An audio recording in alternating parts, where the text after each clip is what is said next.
Frank Carter slowed his steps as he passed the old bus station on Main Street.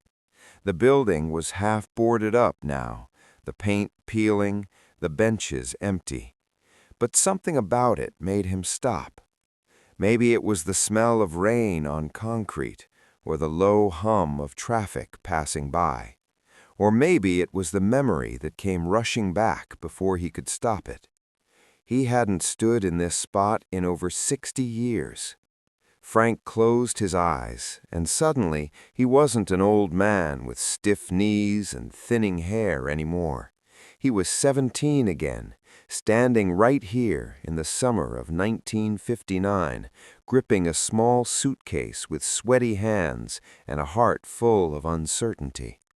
That morning, his mother had packed him a sandwich wrapped in wax paper and slipped a few dollars into his coat pocket. "Don't spend it all at once," she said, trying to smile. His father didn't say much. He just stood there, hands in his pockets, nodding once as the bus hissed and opened its doors. "Remember where you come from," his father finally said. Frank remembered. The bus ride into the city felt endless. Fields gave way to factories. Quiet roads turned into crowded streets. Frank pressed his face to the window, watching the world change mile by mile. He had never seen so many buildings, so many people, so many lights. The city didn't slow down for anyone, and that thrilled and terrified him. When the bus finally stopped, the noise hit him first. Car horns, shouting, music spilling out of open storefronts. Men in suits hurried past. Women in dresses laughed as they crossed the street. Frank stood still for a moment, clutching his suitcase, wondering if he had made the biggest mistake of his life. He found work unloading crates at a warehouse near the river. The hours were long, the pay was small, and the city never seemed to sleep. At night, he lay on a narrow bed in a rented room, listening to sirens instead of crickets. He missed home more than he expected. One evening, after a particularly hard day, Frank wandered into a small diner. The place smelled like coffee and fried onions.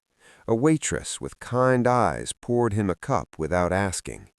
"Rough day?" she said. He nodded. "City does that to everyone at first," she replied. "You'll find your rhythm." He did, slowly. Years passed. Frank built a life, marriage, children, work he was proud of. The city changed, and so did he. The bus station closed. New buildings rose where old ones once stood.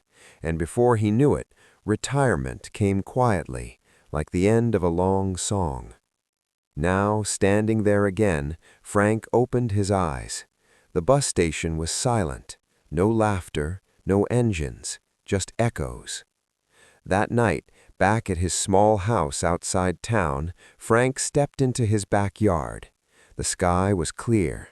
Stars filled the darkness, bright and steady. He sat down in a lawn chair, looked up, and smiled. The city had given him a future, but the quiet sky reminded him where he had started and why some journeys, no matter how far they take you, always lead back home. The winter that changed everything. Arthur's fingers closed around something cold and unfamiliar at the back of the basement shelf. He pulled it forward and squinted. It was an old brass compass, scratched and dulled with age.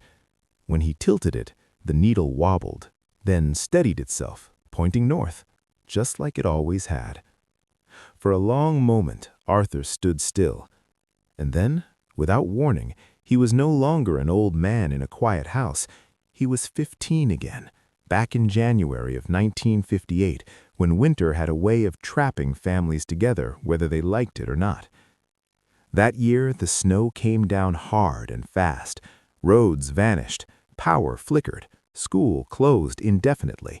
The radio crackled with storm warnings and static. The world outside felt frozen in place. Inside the house, tension filled every room. Arthur had been determined to spend the winter break working on his model airplanes, carefully sanding wings and painting tiny numbers with a steady hand. His younger brother, Eli, had other plans. At 13, Eli was loud, restless, and constantly underfoot. "Do you have to use the whole table?" Eli complained, hovering too close. "Yes," Arthur snapped, "unless you want glue on your homework." "I finished it already," Eli shot back. "Some of us don't take 3 days to build one toy." "It's not a toy," Arthur said sharply. "It's engineering." Their bickering echoed through the house until their father finally spoke up from the chair near the window. "That's enough," he said calmly. "This storm isn't going anywhere. You two can either make it miserable or make it memorable." Neither boy answered. Later that evening, with the wind rattling the windows, their mother brought out an old wooden trunk and set it down in the living room. "I found this in the crawlspace," she said. "Thought tonight might be a good time." Arthur frowned. "What is it?" "Family things," she replied. "Things we don't look at often enough." Reluctantly, the boys gathered around as she lifted the lid. Inside were old letters, photographs, and small keepsakes wrapped in cloth. Arthur picked up a faded picture of 2 boys standing beside a bicycle with mismatched wheels. "Who are they?" Eli asked. "That's your father and his brother," their mother said. "They built that bike themselves." Arthur glanced at his father, surprised. "You never told us that." His father smiled. "Didn't think it mattered." As they went through the trunk, stories surfaced about growing up during hard times, about mistakes made and lessons learned, about laughter when there wasn't much else. Slowly, the house felt warmer, quieter, safer. Later, when the lights went out completely, their father lit a lantern and set it in the center of the room. "No electricity. Guess we'll have to talk." They did. For hours. They laughed. They argued less. Arthur showed Eli how to fix a broken wing on one of the airplanes. Eli admitted he thought they were kind of impressive. By the time the storm ended days later, something between them had shifted. Now, decades later, Arthur placed the compass back on the shelf. Outside, the world was quiet. He smiled to himself. Some winters don't just freeze time. They shape it. The sweetest bite. The old man sat on the porch swing, watching his granddaughter carefully examine a strawberry almost as big as her hand.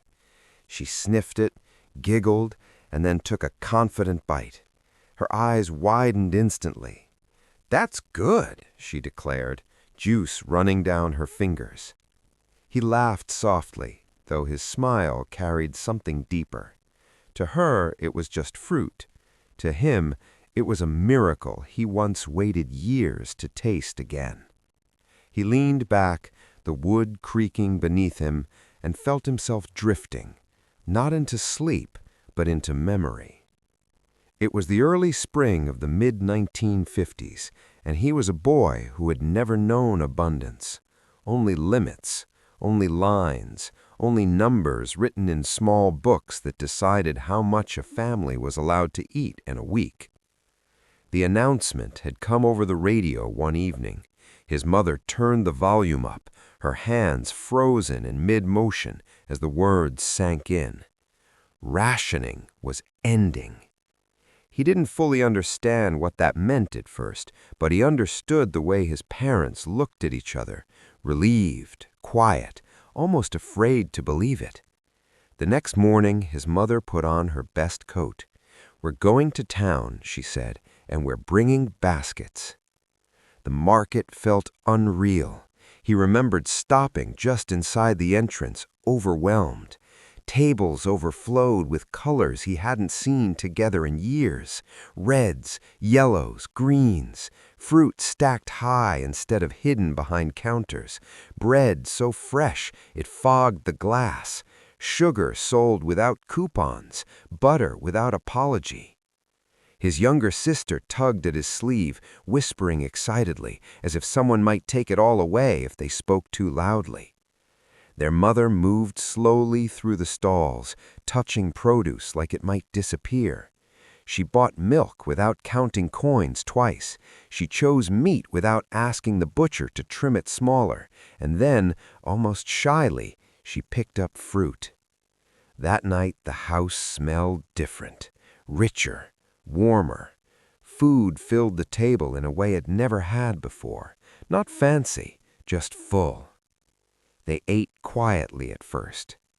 Then his father cleared his throat. "When I was your age," he said, "we didn't know when the next shortage would come.